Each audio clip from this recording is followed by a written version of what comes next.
Good morning.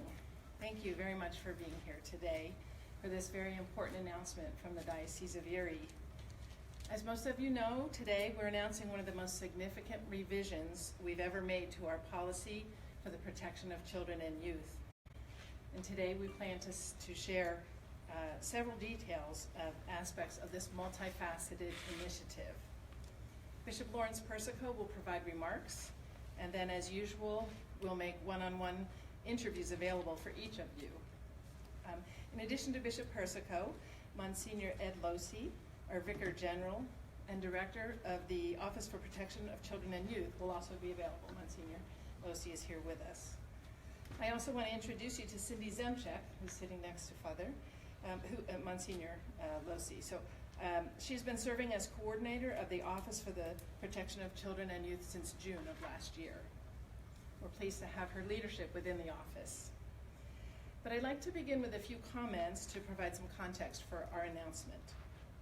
You had some notice about today's event because when the Diocese of Buffalo released the names of clergy who had been credibly accused of sexual abuse, a reporter called to ask us if we planned to do the same. And our answer was yes. We have been gathering information and preparing to do so for some time. As you will see by the scope and the depth of what we share today, this has been an important and long and complex process taken on by the Diocese of Erie. The effort took time because we are committed to doing it correctly and because we are covering a period of decades. 6 years ago, we took a new step, going public for the first time with the name of a priest who was credibly accused of inappropriate behavior with a minor. Earlier this year, we announced 2 more cases involving clergy, both of which are still under investigation. We are now collaborating with independent, professional investigators and lawyers who are trained and equipped to handle these cases.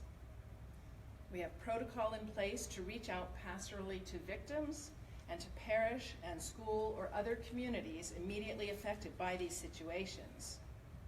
And in addition, we now offer this information to the public through the media.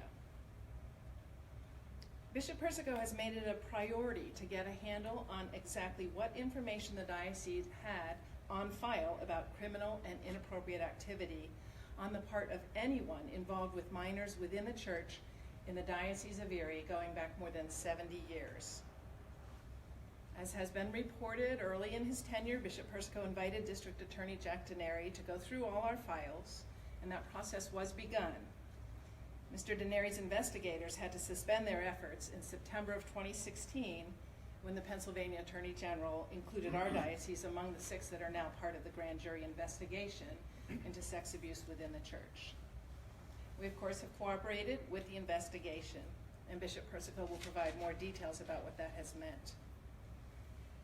As I said, this has been a very long and complex undertaking. We are announcing vitally important initiatives today that we believe will help keep children safe and hopefully encourage healing for victims. It is work that needed to be done. We're not here to pat ourselves on the back. We carry the burden of responsibility for the victims who were abused by the very people who were supposed to serve and inspire them. So what we present to you today is done with contrite hearts. And now I invite Bishop Persico to come forward with his statement. Thank you.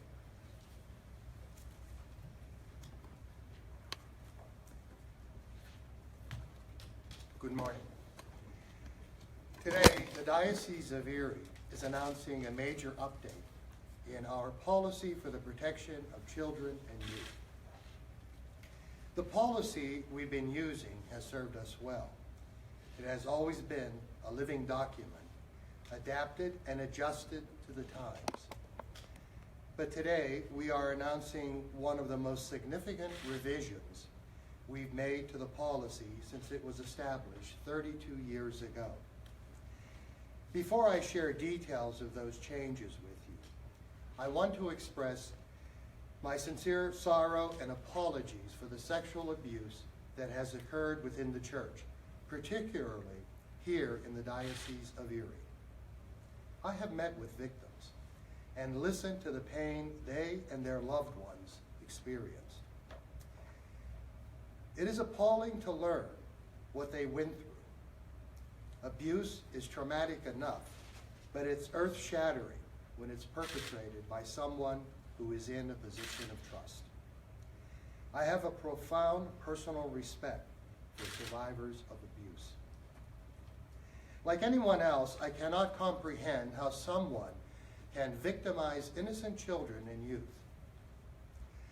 The vast majority of our priests are striving to live good and holy lives in service to God, to parishioners, and to the community at large. The same goes for our many dedicated teachers and agency employees. I am proud to be counted among the priests of this diocese. The Diocese of Erie is one of 6 Pennsylvania dioceses that was subpoenaed by the Pennsylvania Attorney General's office in September 2016. With the help of outside lawyers and investigators, we have reviewed all the files we could find that had anything to do with inappropriate behavior by people, both clergy and lay, working for the diocese itself, as well as any Catholic school or agency in the diocese between 1947 and 2018. In fact, one case reached back to 1944. We have shared everything we discovered through this investigation with the Attorney General and continue to work with his office in this important undertaking. The investigation provided us an opportunity to intensify the efforts we begun making to gain a fuller understanding of our past. We sought the best advice and counsel we could get in updating our approach to protect children and vulnerable adults.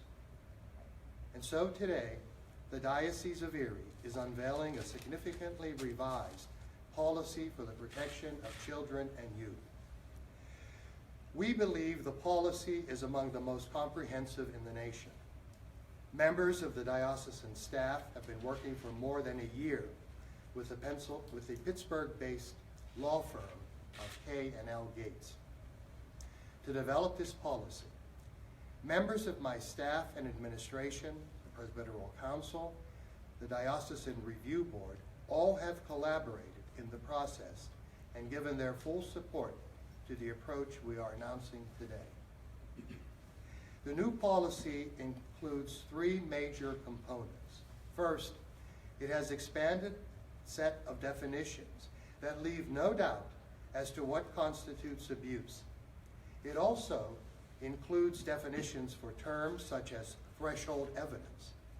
In addition, it explains what needs to be present for a child abuse case to be considered substantiated.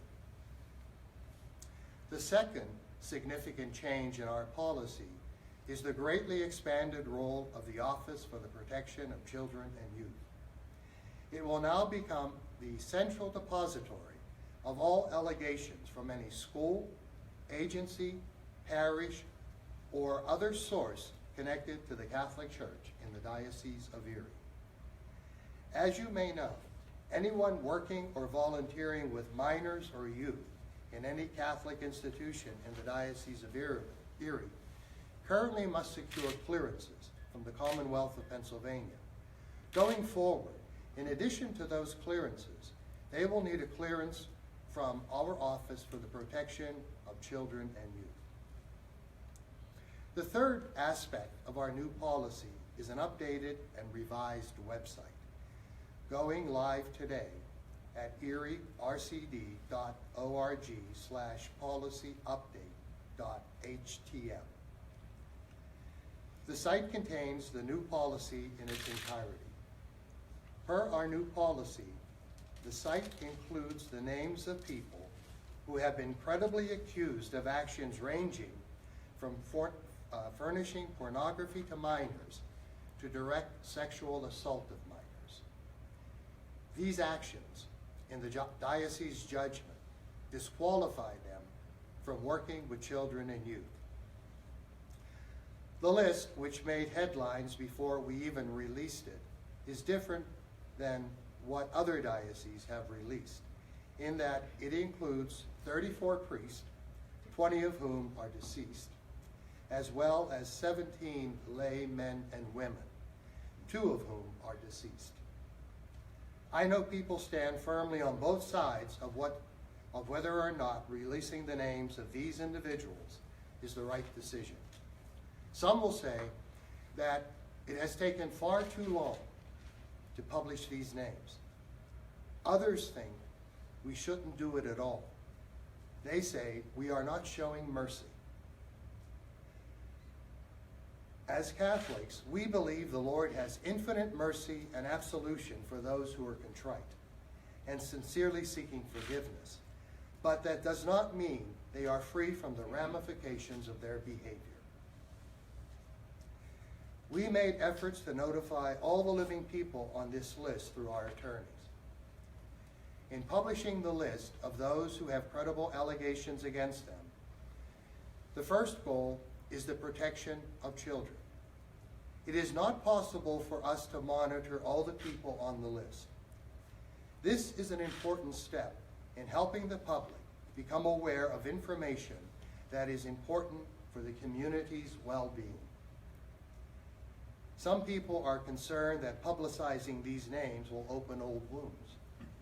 Very importantly, we are actually publishing the names in the hope of helping the victims' survivors move one step closer to healing those same wounds. It is important that they know they are not alone. We encourage victims of sexual abuse by people affiliated with the Catholic Church to come forward for their own benefit and to help us to have even more comprehensive understanding of our past. We know that with their help, this list of names will grow because it is a living document. We understand that victims' memories may be incomplete. We want to tell victims not to be concerned if they do not have exact dates or locations of their abuse. We are willing to listen to them and accompany them as we all search for the truth. We do not know when the grand jury report will be forthcoming, but I am sure it will be a sobering moment for all of us.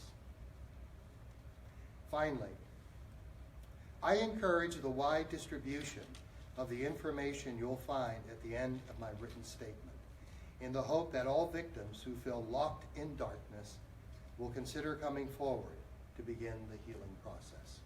Thank you.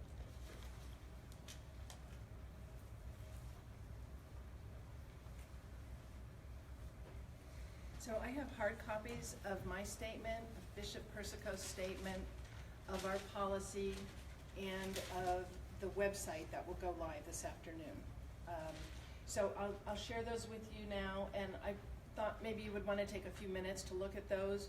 If any of you are prepared already to speak with Bishop or Monsignor Losi, we can make them available immediately, or if you want a few minutes to look through, certainly we're here this morning. And I understand also as you go through material this afternoon, you may want a little bit more time and need to call back.